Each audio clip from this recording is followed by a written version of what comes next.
রবিবার অঘ্রাণ পূর্ণিমার দিন বালিশের নিচে এই জিনিসটি রেখে তারপর ঘুমোতে যান। নতুন বছরে আপনি কোটিপতি হবেন।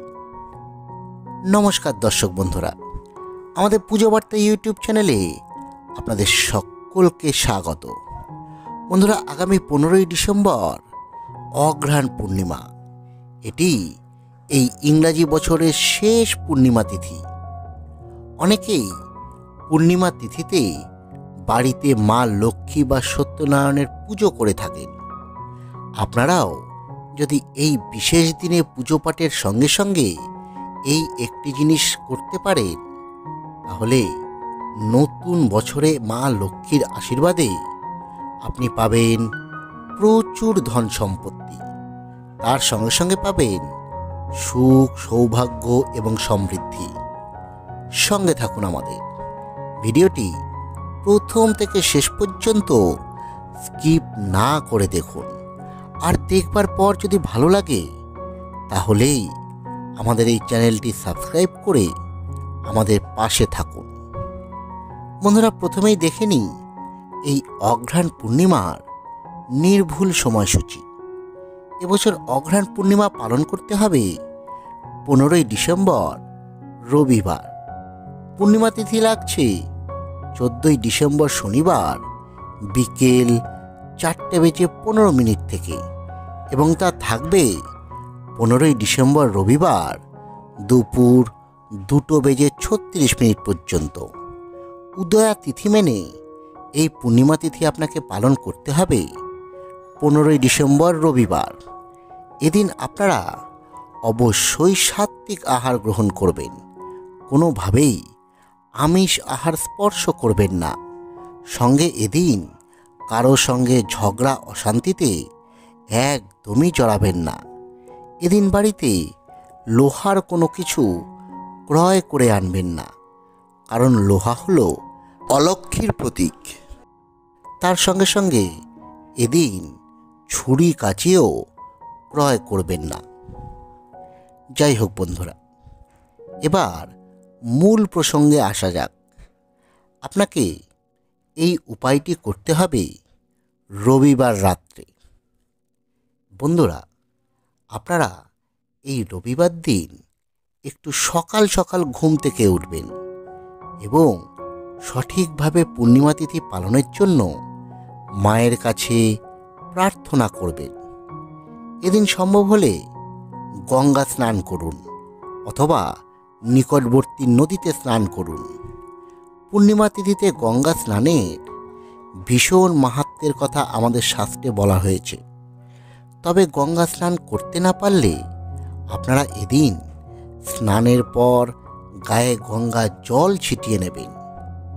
আপনারা স্নান ছেড়ে শুদ্ধ বস্ত্র পরে আপনাদের ঠাকুর ঘরে যাবেন। তারপর মা লক্ষ্মীর ছবি বা বিগ্রহের সামনে কোনো আসনের ওপর বসবেন। সঙ্গে ধূপ ও দীপ প্রজ্বলিত করে মায়ের যথাসম্ভব পুজো সারবেন। পুজোতে মাকে সম্ভব হলে পদ্ম ফুল অর্পণ করবেন। আর পদ্ম ফুল অর্পণ করতে না পারলে কোনো লাল ফুল অর্পণ করবেন। সঙ্গে মাকে পারলে পায়েস ভোগ দেবেন। অঘ্রাণ মাসে যেহেতু নবান্ন উৎসব পালিত হয়, তাই এই মাসে পায়েস ভোগ অর্পণ করলে মা লক্ষ্মী অত্যন্ত প্রসন্ন হন। আর তা যদি আপনারা না পারেন, তাহলে সাদা মিষ্টি ভোগ দিন। বন্ধুরা, আপনারা যখন পুজো করবেন তখন মা লক্ষ্মীর চরণে একটি 1 টাকার কয়েন রেখে দেবেন। তবে পুজোর আগে কয়েনটিকে গঙ্গা জলে ভালো মতো পরিশুদ্ধ করে নেবেন। পুজোর সময় সেই কয়েনের উপরেও ফুল অর্পণ করবেন। আপনাদের পুজো হয়ে গেলে ওই কয়েনটি মা লক্ষ্মীর চরণেই রেখে দেবেন সারা দিন ধরে। রাতে শোবার আগে খুব ভালো মতো হাত পা ধুয়ে ওই কয়েনটিকে সেখান থেকে তুলবেন। তারপর আপনার শোবার বিছানায় এসে সেই কয়েনটিকে দু হাতের মাঝখানে চেপে ধরে কিছুক্ষণ চিন্তা করবেন যে আপনি আপনার দরিদ্রতাকে চিরতরে কাটিয়ে উঠেছেন এবং আপনি একটি বিলাসবহুল জীবনযাপন করছেন।